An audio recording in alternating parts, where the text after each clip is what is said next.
Guarantee ಹಂಗಾತು ಇದು ಹಿಂಗಾತು ಅಂತ.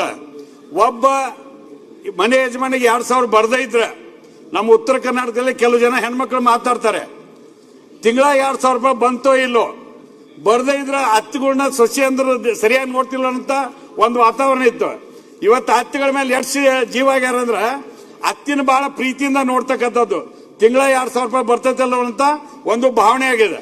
ಅದರಿಂದ ಕೆಲವು ಮಂದಿ ಒಳ್ಳೊಳ್ಳೆ ಕೆಲಸ ಮಾಡ್ಕೊಂಡಾರ, ಅದರಿಂದ ಒಳ್ಳೆ ಕೆಲಸ ಆಗಿದೆ. ಅದಕ್ಕೆ ಮಾನ್ಯ ಮುಖ್ಯಮಂತ್ರಿಗಳು ವಿಶೇಷವಾಗಿ ನಾವು ಲಕ್ಷ್ಮಿ ಅಂತೇವಿ, ಲಕ್ಷ್ಮೀ ಹೆಬ್ಬಾಳ್ಕರ್ ಅವರು ಅದರ ಸಚಿವರಾಗಿ ಒಳ್ಳೆ ಕೆಲಸವನ್ನು ಮಾಡ್ಯಾರ ಅಂತಕೊಂಡು ಹೇಳಿ ನಾನು ಬಹಳ ವಿಚಾರದಿಂದ ಹೇಳಿಕೆ ಬಯಸ್ತೇನೆ. ಇದು ಕೂಡ ರೈತರ ಪರವಾಗಿ ನನಗೆ ಬಹಳ ಸಂತೋಷ ಆದದ್ದು ಸರ್.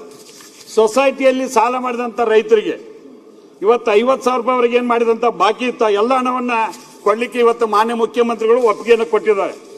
ಇದು ಕೂಡ ಕೃಷಿ ವಿಸ್ತಾರ ಅಂತಕೊಂಡು ಹೇಳಿ ಒಂದು ಯೋಜನೆಯನ್ನು ಘೋಷಣೆ ಮಾಡಿ 100 ಕೋಟಿ ರೂಪಾಯಿ ಅದಕ್ಕೆ ರಿಸರ್ವ್ ಮಾಡಿ ಇವತ್ತು ರೈತರಿಗೆ ಒಂದು ಸಂದೇಶವನ್ನು ಕೊಡ್ತಕ್ಕಂಥ ಕೆಲಸವನ್ನ ಇವತ್ತು ಈ ಬಜೆಟ್ನಲ್ಲಿ ಮಾಡಲಾಗಿದೆ.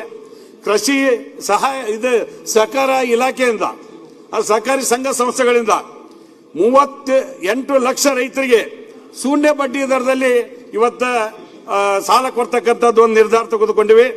ಕೃಷಿ ಇಲಾಖೆಯಿಂದ ಮತ್ತೆ ಕೃಷಿ ಹೊಂಡ, ಬೃಹತ್ ಪ್ರಮಾಣದ ಕಟಾವು ಮಷೀನ್ಗಳು, ನಮ್ಮಲ್ಲಿ ಕಬ್ಬು ಗಿಬ್ಬು ಕಟ್ ಮಾಡಬೇಕಾದಾಗ ಭಾಳ ಬಾಡಿಗೆನ ತೊಗೊಂಬಂದು ಹಚ್ಚಬೇಕಾಗಿತ್ತು.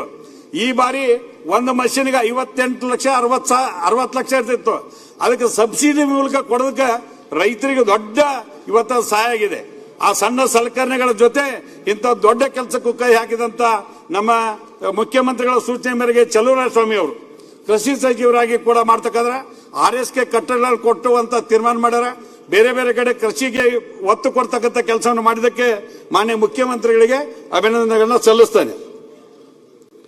ನಮ್ಮ ಜಲಸಂಪನ್ಮೂಲ ಇಲಾಖೆ, ನಮ್ಮ ಉತ್ತರ ಕರ್ನಾಟಕದಲ್ಲಿ ಜಲಸಂಪನ್ಮೂಲ ಇಲಾಖೆ ಅಂದ್ರೆ ನಮಗೆ ದೊಡ್ಡ ಅದೊಂದು ವರ ಇದ್ದಂಗೆ.